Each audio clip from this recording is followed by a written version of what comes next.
few people still joining in, but I'll do the introductions as they join in. And I want to begin with lighting the lamp because Judy's been such a light. Mm.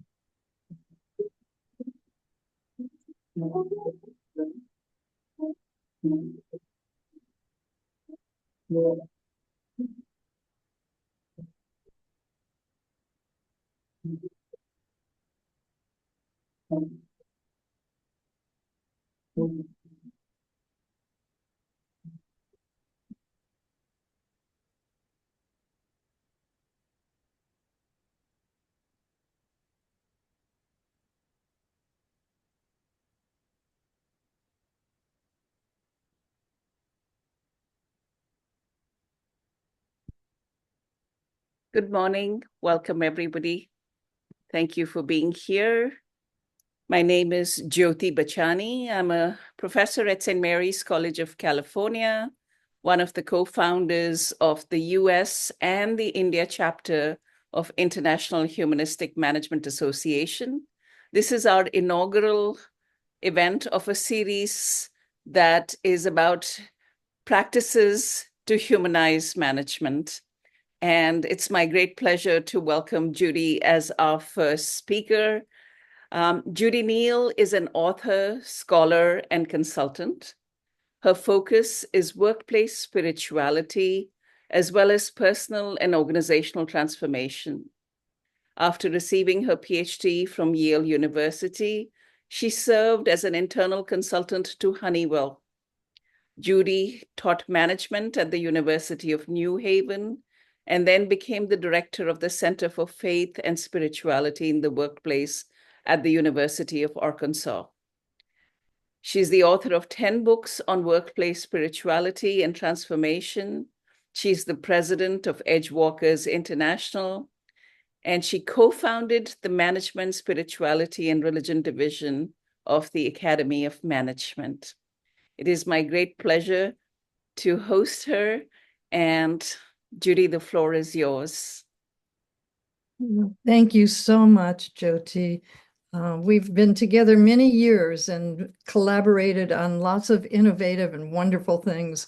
And I praise you and celebrate you for starting this new series.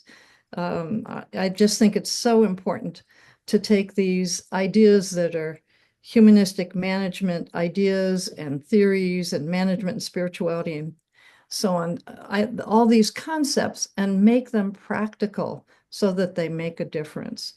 And it's my pleasure to share with all of you today this model that I developed that I hope fits that description of something that's practical, something that's spiritual, and something that can make a difference to individuals and to organizations. So I'd like to start with a quote that comes from the Apple ad campaign, Think Differently. And this, to me, this description describes one of the archetypes of change, my favorite archetype of change. I have to say I'm very biased because that archetype is called the Edgewalker. And this was written well before I ever had any ideas about edgewalkers, but I think many of you will relate to this. Here's to the crazy ones, the misfits, the rebels, the troublemakers, the round heads and the square holes, the ones who see things differently. They're not fond of rules, and they have no respect for the status quo. You can quote them, disagree with them, glorify or vilify them, but the only thing you can't do is ignore them because they change things. They push the human race forward. And while some may see them as the crazy ones, we see genius because people who are crazy enough to think they can change the world are the ones who do. I hope you can relate to that. And we'll share these slides with you later. And I've been looking at the field of change and transformation for most of my professional career. And a couple of years ago, I decided to ask other people in this field to join me in being a part of a book called The Handbook of Personal and Organizational Transformation, where I could learn from people who are looking at change and transformation at the individual level, at the team level, and at the systems level, and even at the global level, the level of global consciousness. And I've pulled out a few of the themes from the many chapters. There's over 50 authors who contributed to this book, some of them here today. And these are some of the themes that I pulled out of what they taught me by contributing to this book. The first thing is that there's no systems transformation without personal transformation. Everything begins with inner work. And in the Edgewalker work that I've done, that I'll describe in a minute, that all begins with self-awareness. And that is why number 2 is important. Contemplative practice is central to the personal transformation of leaders. There's all kinds of contemplative practices, and Chris Laszlo has pulled together in his book with Fred Chow, the book called Quantum Leadership. The appendix of that book has over 100 contemplative practices. So if someone says, well, I don't know what contemplative practice I would want to take on, that book is a great resource for looking at the many ways. Like you, Jyoti, there's a whole section on artistic and improvisational approaches to transformation and contemplative practice. And another principle is that change happens in quantum leaps. Not always. It can happen evolutionary and step by step, but lots of meaningful change happens in very sudden shifts. I co-wrote an article probably 25 years ago about the forms of transformation with 2 other people, and we called it grace, magic, and miracles. And one of my favorite examples is the Berlin Wall and how that came down instantaneously, surprising everyone. And so as we look for positive change in the world, we can take great hope that things can shift suddenly. They don't always, but they can, and it's worth working for. Another principle of transformation is that vision and passion create transformation much more strongly than fear. Fear tends to make people go into their amygdala and into contraction, whereas vision and passion releases creativity and energy to have people go beyond what they've ever done before. So as a leader, vision and passion are much more important than, and much more effective than leading through fear. Another principle is that we are evolving.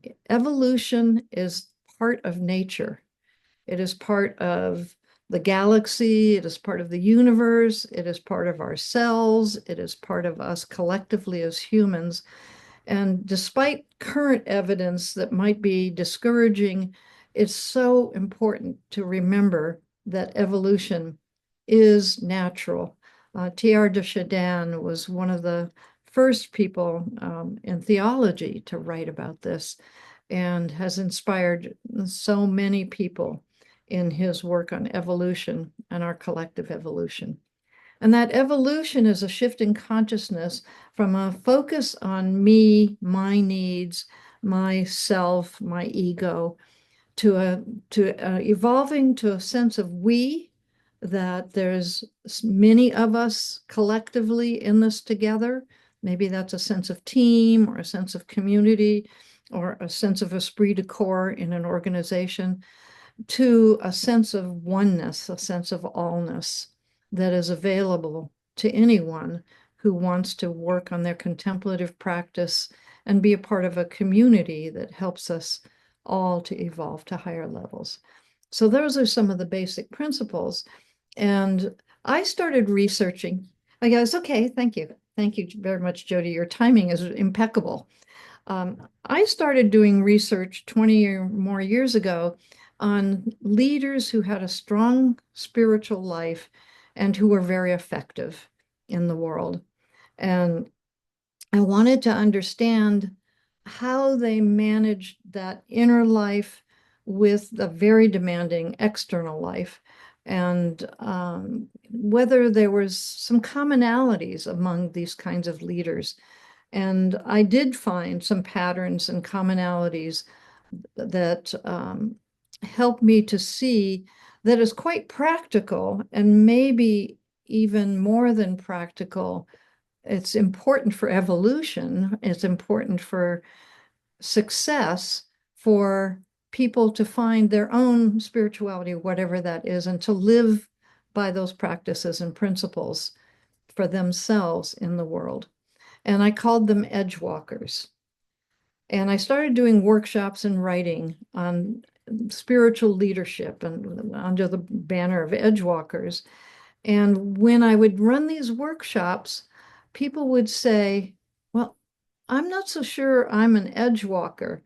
Are there other ways of being in an organization that are also useful? Because I had such a bias around these spiritual leaders and this idea of edge walkers, the crazy ones that um, round pegs and square holes, that I was kind of forgetting that that's not how everyone is. And as with my work in change management, I began to look at how people responded to change. I worked for Honeywell for a number of years, and we did very large systems change approaches that were very impactful on the business and on individuals. And I noticed that there was a continuum of change in terms of people's responses. Some people were very closed to change, others were really open and excited about it. And then there was also a sense of how things changed and how people looked at time. So, for instance, in the organization, that there might be people who would say, I like things the way they were in the past. I want to go back to the way it used to be. And so there was a focus on the past, and then other people focused on the future. And so looking at those two continua and making a 5 square model rather than a 4 square model, I came up with this model that you see here. And I'll go into each of these 5 archetypes of change and describe them to you in a moment. But you can see edgewalkers are open to change and future oriented. Guardians are closed to change and future oriented. Placeholders are past oriented and closed to change. Flame keepers are open to change and past oriented. And hearth tenders are there somewhere in the middle. So as I go through describing each of these, and we can go to the next slide, Jyoti, we're going to ask you to evaluate yourself and where your comfort levels lie in each of these archetypes. We all have these archetypes in us, and different situations bring out different expressions of these archetypes. And we also have places where we're most comfortable, where probably in most situations we're usually adopting one of these points of view or orientations. I do want to comment, these are not personality types. They are ways that we see the world and act in the world, but we can change depending on the situation. One or another may be our personal expression. So, Jyoti, I think you're putting this in the chat so that people can download a copy and follow along. Yes, I did. Thank you so much. So, what you see on this self-assessment sheet is a definition of each of the archetypes, and then a line where you can mark an X or a 0 or a check mark or whatever you want, where it goes from this archetype is very unlike me all the way over to very like me for each one of the archetypes. And then we'll talk about that afterwards. This is just a very simple self-assessment. And I, with a colleague, Linda Hoops, have developed much more robust not self-assessment, but more robust assessment tool called the Archetypes of Change that is valid and reliable and has been used in organizations and in teaching. But this is just a quick, simple way to get a sense of how this can lead to valuable discussions in the workplace. Okay, so are we ready to go on? And as I read each of these and talk about each of these archetypes, then please assess yourself. Is this a lot like me or very unlike me? Wherever you want to put yourself on the continuum. Thank you. So this is the first one, the Edgewalkers. And this photograph here of a person on a rope going out into space comes from an artist in Germany named Franz Buchholz. And when I saw this picture and I was writing the book at the time, I thought, I don't need to write the book.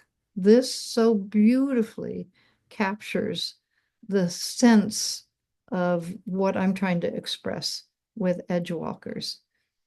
And I ended up using it as the front plate on each of the chapters within the book because I really wanted the spirit of this painting in the book, with his permission, of course.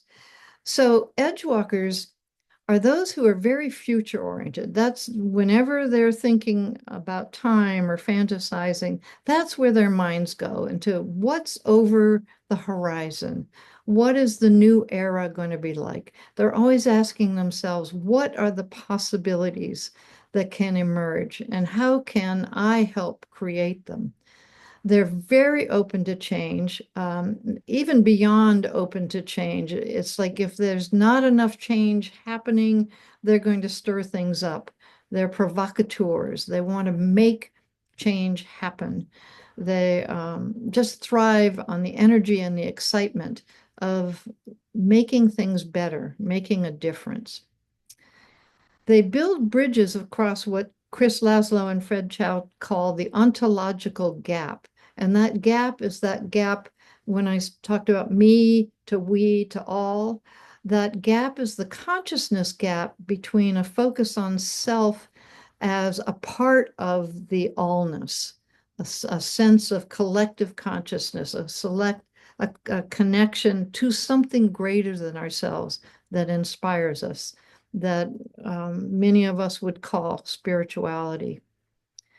And an Edgewalker has some kind of contemplative practice or practice of connectedness that helps them feel a part of this thing that is grounded. The source, they may call it God, they may call it the universe. There's different names they have for whatever's greater than themselves, but they have some sort of practice of connectedness. When I was interviewing people for Edgewalkers, the book, the most common practice I heard about was being in nature. I actually thought it would be meditation or yoga because that's what you hear about most. But of the leaders I talked to, that was their go-to for inspiration, for a sense of groundedness, for a sense of healing, for a sense of being connected to something greater than themselves. And the other thing about Edgewalkers, and when I started writing this, which was at the end of the 90s, when you talked about spirituality, the very next phrase somebody would say is, oh, that woo-woo stuff. And spirituality was seen at that time as very impractical, as being less than grounded, as being up in the clouds. But the leaders that I spoke with had deep spiritual practices from many different religions and traditions, but extremely grounded and effective. And so that was one of the things that made them unique. And I thought got rid of the stereotype of spiritual leaders as being woo-woo and impractical. They were very, very effective. All right, let's go on to the next one, which is Flame Keeper. And Jyoti, thank you so much for that beautiful candle lighting and flame to start us off today. Flame Keepers are those who keep the founding vision and values alive in an organization or in a team or any system. They're very, very values centered, and they hold every decision up against their values. And is this in alignment with what I value or not? That's always a question they ask themselves. They very much want to preserve the things that are the best from the past. And they're open to change if that continues an expression of those values. That's everything is checked against this valued centered way of being. So they want to build on the best of the past and then move into the future, but they start with the founding values. And they have a great honoring of the founder of the organization. I was teaching management at Sikorsky Aircraft in Connecticut one semester to engineers. And I remember asking them what inspired them in their work, because they spent a lot of time complaining about the organization, and I wanted to kind of do a positive, appreciative inquiry, Aikido move on their intellects. And they started talking about Mr. Sikorsky, the founder of the company, who had come from Russia, escaping in the times of the Bolshevik Revolution. And he was so value centered, and they talked about him pretty emotionally for a bunch of engineers. And I was pretty surprised at that. And I said, how long ago did he die? And they said, 30 years. And none of them had ever met, well, one of them had met him personally, but the rest of the people were too young. But they had this emotional connection to the founder because he was so values centered. And they had this sense of love for him. And that's not something I've seen in a lot of companies. And it really struck me that it is possible, and that this is very much a sense of what it's like to be a flame keeper when you're in an organization that wants to inspire people to move from the past into the future. All right, let's move on. The hearth tenders are those who focus on the present. And I have this picture here of a hearth with the little kitties, and I think there's a little dog in there in front of the hearth warming themselves, and the children tending the fire. And that is the spirit of those in organizations who are hearth tenders. They focus on the present. There's a real focus on service, on being able to serve those who they report to, those who are on their team. And they're moderately open to change as long as it doesn't change their routine too much, and as long as it doesn't change their ability to be of service. So their role in the organization is to keep the home fires burning. So that's getting the reports out and many of the routine kinds of functions of an organization. And they focus a lot on efficiency. That's a high value, is to do things as quickly and as correctly as possible. And in addition to this sense of efficiency and hard work, they have a strong sense of family. So they're the ones in an organization who will remember the birthdays, or who will help set up the holiday celebrations in an organization. They want to help support a sense of family in the organization. They tend not to automatically think about change because they're comfortable with the routine.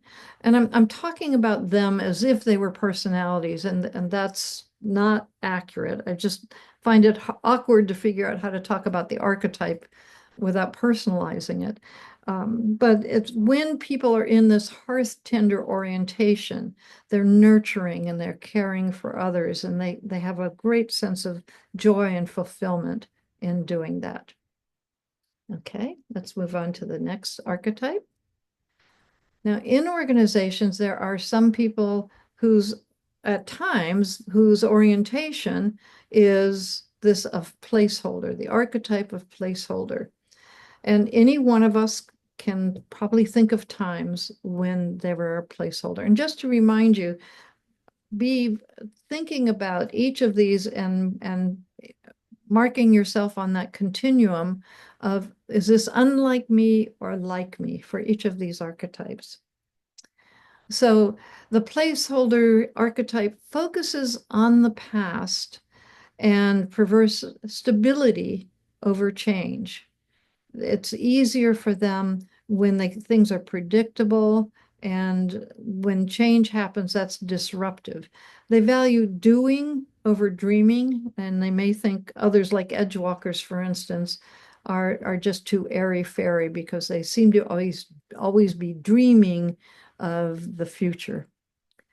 And I used to think the placeholders, because I was an organizational change agent, which sort of puts me right in the archetype of edge walker. And I would think of the placeholders as those who resist change. And in my mind, they were even, I don't know if I'd go so far as to say the enemy, but they were frustrating for me and for others in my team. And then I was having a conversation with my husband about the archetypes one time, and he said, well, I think I'm a placeholder in my organization. He was in an engineering firm. And he said, I longed for the good old days. Our corporation was a family-owned corporation, and everyone was treated as family. That's the kind of hearth tender archetype coming out there. And he said, then they sold out to a corporation and were taken over by this corporation, and everything changed. And I resisted that change because it became all about the money. And that didn't feel right to me. And he became very unhappy in his job at that. So he was a placeholder who was wanting to hold on to the good old days that really were better than what had been happening as the corporation took over and focused on profit. And so that helped me to change my view and judgment of placeholders, as instead of seeing them as change resistors, as seeing them as people with information about what we ought not to let go of. There's things whenever we change a system that we need to hold on to, and placeholders have very valuable information about that can keep us from going over a cliff in some way that's not healthy for individuals or for the company. All right, and we're going to go on to the last one. And the last one I used to call doomsayer.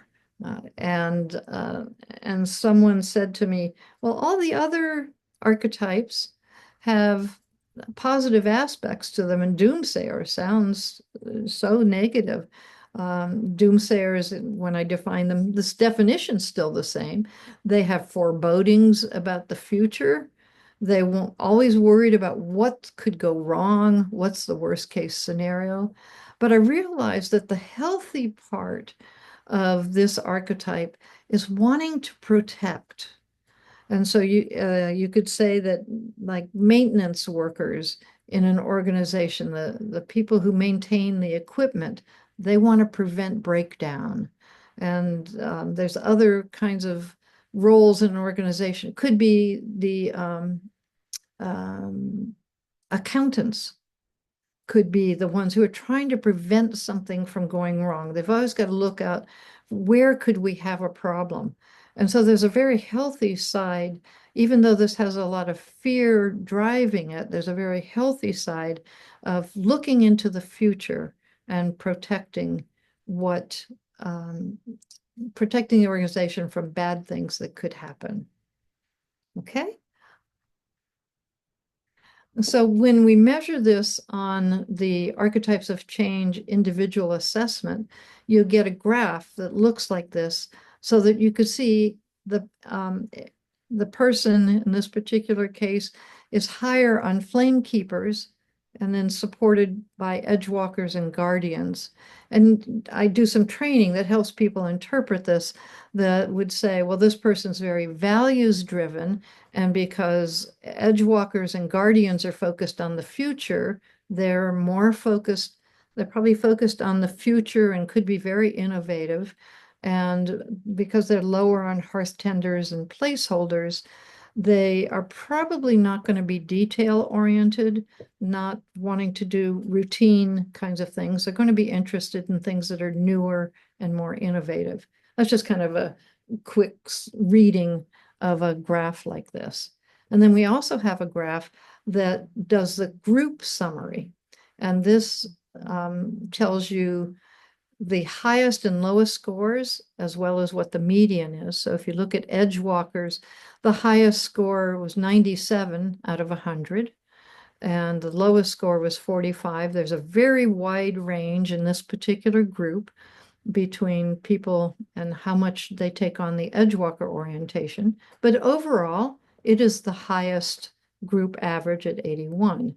And then you can see for Flame Keepers, it's a smaller width from 51 to 79, averaging around 65. And so you get this portrait of the organization. Again, with Guardians, looking at the last one, you see a range from 11 to 57. It's a very wide range again. And so points of conflict in this particular group would be between the Edgewalker orientation and the Guardians. They would both be future oriented, but the Edgewalkers would be pushing for change and the Guardians would be protective of not moving too fast and worried about what could go wrong. And so as a leader, you could begin to see, okay, well, that's a polarity that I'll need to manage. And then how can I actually dance with that and bring out the healthy parts of those two dichotomies? So just again, a quick example. So we were hoping that we could do breakouts, but that's just not going to work today. So I'd like you to think about then, what is your most natural archetype? And what are the strengths of that archetype in the face of change? And how does this archetype help with your leadership? And so we're going to have a little discussion about that, and then I'll wrap up with some resources for you. But I'd like to hear from you and answer any questions that you have too. And we'll end with some resources. Let me just pull those questions up and we can put them in the chat as well. What is your most natural archetype? What are the strengths of that archetype? And how does this archetype help you with your leadership? And I see Kay Anush's hand up. There's several hands up, so let's go ahead. Kay Anush. Yes, hi Judy. Thank you very much for the wonderful presentation and this important discussion. While we were going through it, I mean, I have done the assessment before, but I feel based on an experience, I'm kind of all of this. So in my journey, so there are days that I'm as a guardian, there are days that I'm as a placeholder, or in one day I may rotate between different quadrant. Is it that's how it is, or it just has to be one Well, time? if you remember the graph I showed with the 5 bars, Yeah. you know, every person who takes the assessment has some of all of these. I mean, there's probably everyone who checked on the self-assessment form I gave you probably checked, I'm some of this, I'm some of this, I'm a lot of exactly. this. And it depends on the situation. So as an example, you know, I see myself as an edge walker and loving to like be a social entrepreneur and create new things and always working on change. That's my sort of central identity. And I remember when I was running the Center for Spirit at Work, and the board wanted to turn it into a consulting firm. I see. And I turned into a placeholder. It was somewhere between placeholder and flame keeper, but I did not want to make that change. I resisted that change like crazy because it was getting away from the founding values. And and that there was one person on the board who was actually trying to take my power away and run the organization.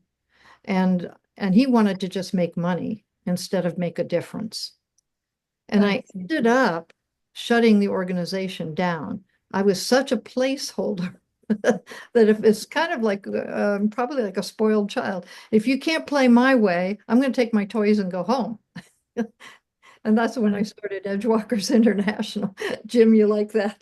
Yeah, and if any practices there is in that intentionally we can switch from an edge walker to be a guardian, or there are any recommendations for that in each category? Okay, I see. Thank you very much. You're welcome. And I think guardian is an extremely important role. It's like if I think of myself politically these days, I am much more of a guardian than an edge walker right now because I'm so afraid. It's just I'm in this whole fear place about what's going to happen to democracy in the US. And so I'm trying to figure out what is mine to do to support that. Whereas like when COVID was happening, my whole mindset was around, wow, this is a real opportunity because systems are breaking down. And what new systems can we create? And how do we co-create them together with people all over the world? You know, it was a very idealistic and visionary time. And so we definitely move from one to another. And it helps us if we have names for, oh, I'm coming from this place now. I'm coming from the guardian. What's healthy about that? What's healthy about my fear? What's healthy about my looking into the future? And what might be unhealthy that I want to look out for and be careful of? For any one of those archetypes, that we can ask those questions and say, is this a good fit for right now? And then we look at our teams and see what's in our teams and how we work with that.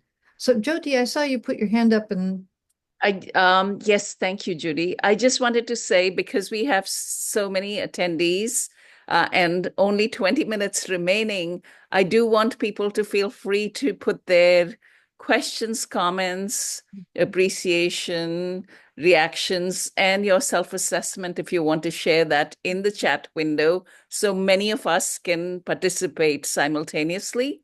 And before Marty and James ask their question, I also want to read out the question that Cordula put in the chat window, asking, do people eventually change their archetype over a longer time of life following experience? And I think Judi might have answered it when she said she saw herself as a edge walker, and then she also sees herself as a flame keeper. And so let's hear the questions first, and then Judi can address the questions, but also please feel free to use the chat so it can be as interactive as possible. And we will leave the final 5 minutes to go back to Judi with the resources and other things that she still has on the slide deck to share. Thank you. Thank you so much, Jyoti. Okay, Marty. Thank you, Judi. I read your book on organizational development since I'm a semi-retired psychologist now up here in Canada, that I now work as a humanist chaplain in the university. And I like attending these because I'm a people over profits kind of a consultant. So there is something that you have said, because I did a lot of assessment of leaders and organizations. I would say one thing, I'm not sure you meant it quite as I heard it, but I actually do believe that these archetypes that you have, although I'm not a Jungian, I do believe that they are very much personality based and that they can be picked probable reactions that people have. Predominantly, they will move towards one of these archetypes that you have, particularly in difficult times. We move to what's more familiar. At the same time, there is research to show that leaders are extremely adaptive. So they make their leadership style to fit one of those four things.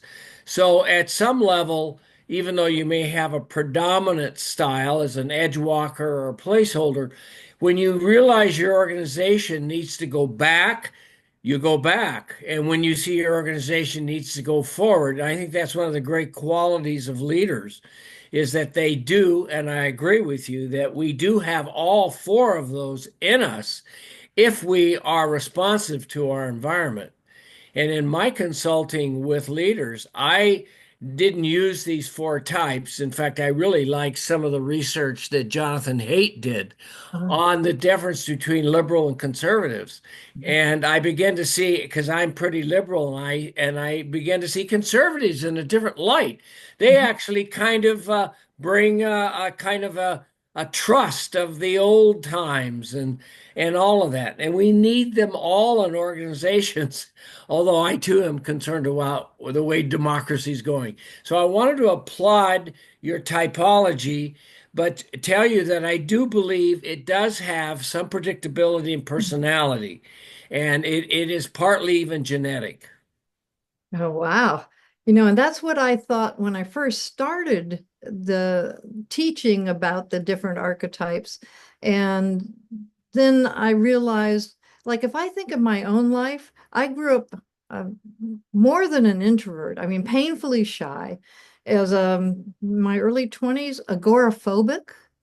I would not leave my house. And now it's like I travel all over the world and I'm creating all the time. I'm a songwriter. I do all kinds of weird stuff. It's just a totally different personality in a way. And the thing that changed me and that I really believe can change people is a sense of calling, a sense of mission, a sense of that you're here for a reason that's bigger than your fears or any ways that you would limit yourself. And so there can be these transformative experiences. For me, it was a near-death experience. And so I do think that even personality, I guess, I don't know, I'm not a psychologist, I don't know enough about personality theory. I'm just careful in consulting to say these are not personality types because I'm not qualified to determine that. And I really appreciate what you're saying, Marty, that it's in your experience, and you are a psychologist, that it is substantiated by some psychology and theories. And it's a researchable question. We could compare this to the Big Five, for instance, and or other kinds of assessments. I'm not so interested in research anymore, but I would love it if other people wanted to take something like that on, and so I would support them if they did. But thank you for that, and thank you for all you do. Let's stay in touch. All right, Jim Stoner. Thank you. Actually, I don't have a question. I have an appreciation for this session for you. And is it Jodi? Is that how I pronounce it? Jodi. I'm so glad it's recorded because we can use it in so many ways, I believe. I particularly appreciated the way you talked about the positive side of the possibilities, the groupings that I tend to reject or ignore or find as a problem or a barrier to what I want to do. So I thought you handled that particularly well. It's just a super presentation. The only thing I missed so far is when you talked in another presentation about edge walkers, you mentioned that you were a little surprised to find that they were playful in what they did. And when you said that a while ago, a year ago, I found that really, really helpful also. Do you want to comment on that? And by the way, I'll do some one-on-ones with you later on that this is stimulated by, but thank you so much for a great session. Oh, thank you, Jim. And you clearly are an edge walker. There are 5 qualities and 5 skills of an edge walker. And 3 of those qualities, comes from my research on spiritual leaders, are self-awareness, passion, and integrity. And Jim, you just embody those everywhere you go and everywhere that you have shared your thoughts and the urgency with which we all need to be dealing with right now. And so I applaud you as a huge champion of change. And so playfulness, was so surprising because I got to experience leaders in boardrooms and in different situations. And I found that the ones who seemed to be most deeply spiritual, most deeply passionate, also had this childlike, spontaneous, fun-loving side to them. And what I came to see was that they really created a sense of trust through their humor and their playfulness. And I started doing some research on humor because I was wondering, like, what is it they know? Because I don't know. I don't see myself as all that playful, although if you, Jim, we can think back to OBTC and some awfully playful moments that we were all a part of with music and a lot of joy. And what happens in the brain with playfulness and humor is the brain, both the right sides and the left sides, start to interact at a much higher level of intensity.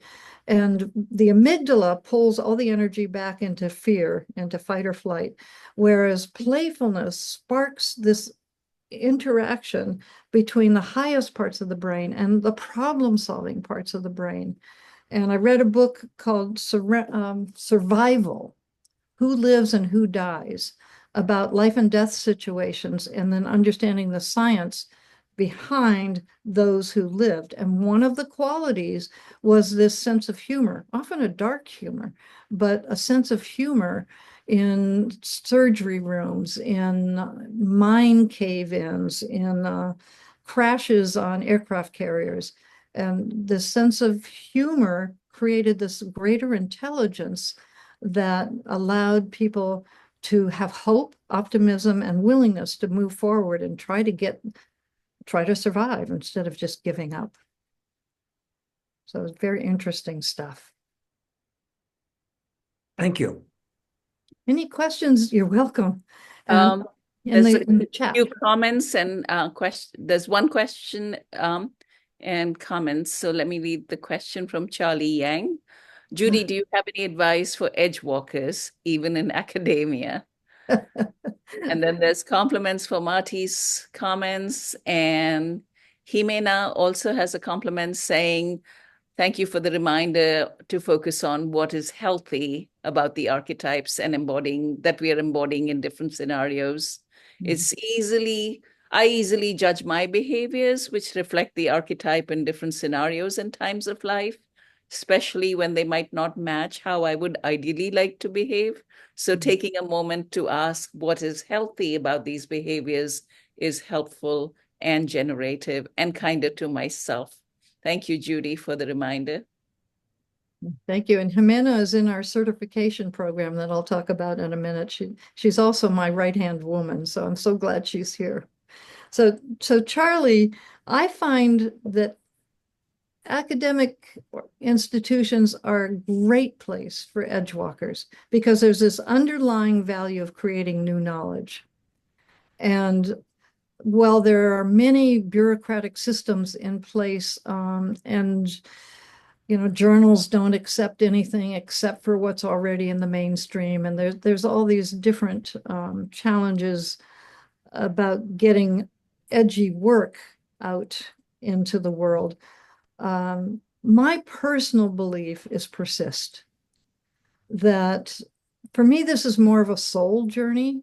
And when I started working at the University of New Haven and started doing research on spirituality in the workplace, I was there in my second year of tenure track when I started that research. And I thought, they could probably get rid of me for this because it's just too weird.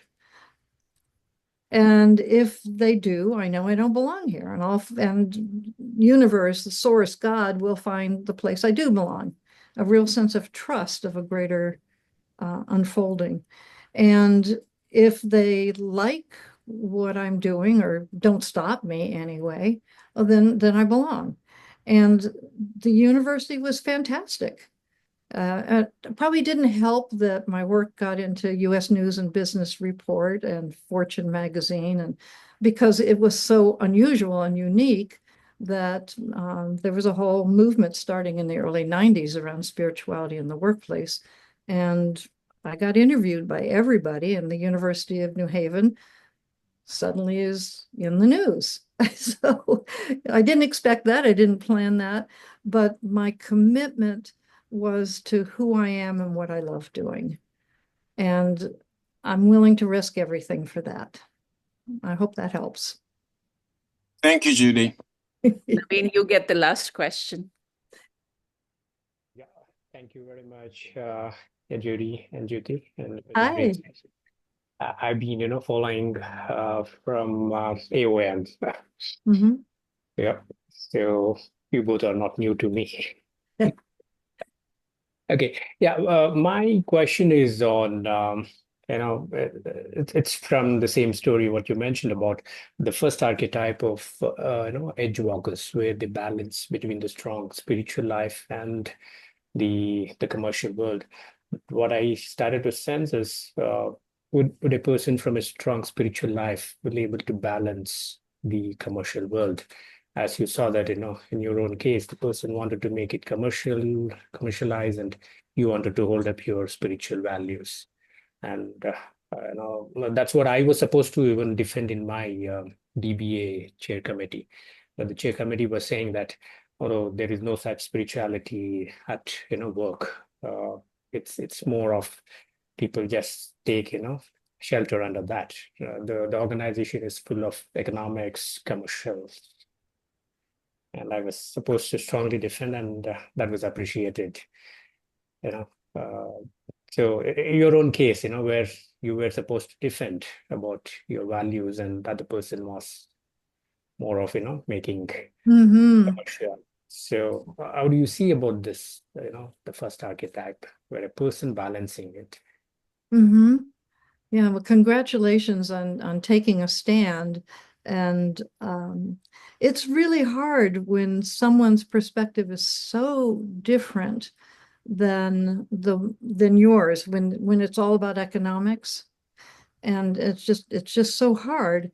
And sometimes rational defense and arguments and making the case doesn't work. And when that happens, my fallback practice is, and it's actually on this this page that we're going to share right now. If you look at the bottom of this, it's called higher self prayer or higher self meditation. And in those difficult situations where I've been so challenged that I could lose my job or lose a grant or lose something that was very important to me, the person who felt like an enemy to me, and I hate to use that word, but that's kind of the archetype that it feels like, I would go into prayer and meditation and imagine my higher self talking to his, so for me, it's always been his higher self, and looking for common ground and saying, what are the things we both want that will make this situation work out? And in one case, I had to do that for 6 months. And then this miraculous transformation happened where this person who was the bane of my existence became my biggest champion. And there's no rational way to describe why that happened. So in those very difficult situations, I turned to spiritual practice because I don't think rational academic arguments work. I don't know if that's helpful to you, but that's ask me how I do it. I think, Yeah, so let me go back to just a couple of, if you go back 2 pages, and I'll go through all of this very quickly because we're running out of time. I want to honor that each of the archetypes brings a valuable perspective, and I'm talking in the situation of change, when you're trying to respond to an unwanted change or you're trying to plan some kind of transformation in the system. Every archetype brings something valuable. And so to have an exercise like this where people assess themselves or take our assessment and then talk about what the gift is of that archetype can be very helpful. And you want to, as a coach or a leader, you want to amplify the strength of each archetype. Each archetype also has a shadow. The shadow is usually fear-based. And so to have compassion for that, not to resist it or judge it, but to have compassion, that helps to soften the fear. And as a leader, if you're going to undertake change, you and or your design team could say, how would an edge walker see this? Or how would a flame keeper see this? Or you could actually do what I call the wisdom council exercise and bring in people that can speak well to each of these archetypes. In this exercise, I have everybody say, okay, Edgewalker, how do you see this particular change? Flamekeeper, how do you see it? Then I have them switch chairs. And the Edgewalker now becomes the Flamekeeper, and they have to speak from the Flamekeeper perspective. And then they become the placeholder, and they have to speak from the placeholder perspective. And it helps everyone to expand their sense of how people are responding to the change. I have that written up, so if you want a copy of that, you can send it to me.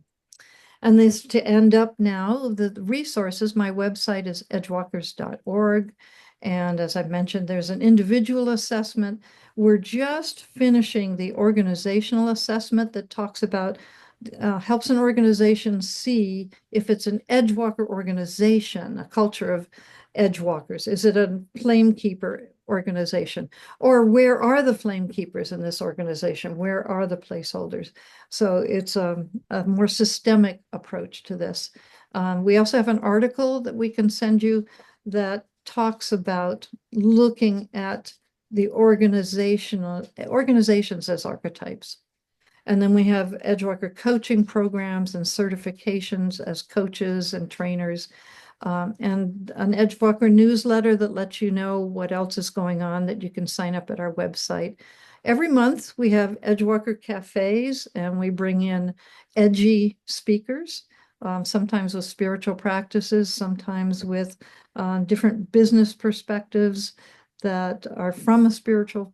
It's always this integration of spirituality and some application in the real world. And then I've given you my email, so please feel free to email me. And I'm just so grateful to have this conversation with you. And Jyoti, especially to you and your friendship and your vision and your playfulness and your edginess over the years. And thank you so much to the International Humanistic Management Association for all the edgy stuff that you do. And particularly Sandra Waddock, I think she's here or was here. Sandra's always doing wonderful leading edge stuff. So thank you all for being here. And Jyoti, anything you want to say? Yes, I do want to get my 2 minutes in. Thank you for having paved the path as an edge walker to enable so much of what I and my colleagues do. Many familiar faces in the room, in addition to Sandra, Mary's there, Cordula, like more people than I can name. So thank you everybody for being here this morning. And many of us might self-assess ourselves to be edge walkers in being embracing change, enabling change for each other. But because so many familiar faces are in the room, whether it's in the MSR or the Western Academy of Management, at the International Humanistic Management sessions like this one, I feel we are also very deeply committed. And we are very deeply committed to certain values. And thank you for role modeling how to find the courage to stand up for our values, and by doing that, paving the path for others. I also found your mentioning that, inciting everybody else's work, and particularly when you said Chris's book talks about many contemplative practices, and your research shows that connecting with nature is a powerful one. I have a daily practice. I call it my daily date with the sunset, to go walk by the bay here in the Bay Area to see the sunset and the changing light.